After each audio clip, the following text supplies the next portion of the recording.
Cú chiều nhía chay thấu nhía, tỏ tẩy nhiều, pháo đầy ló lay nhái. Thấu đầy nhía nhế giả, mấy ỏi lay nhái. Cao ỏi úa lay trái, nhấu thấu ỏi cú nhía.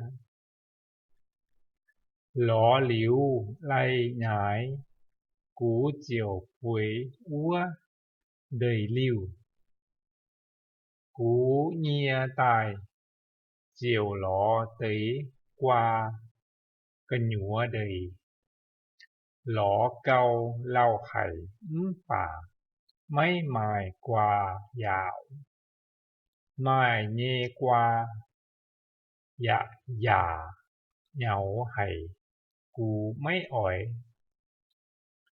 Cú nhê, cháu giả nhúi hay, chiều ló cháu dĩa úa đĩa béo. Tạ nhề hoi, cú già mấy ỏi, nhìa nhìa, pháo đầy alo.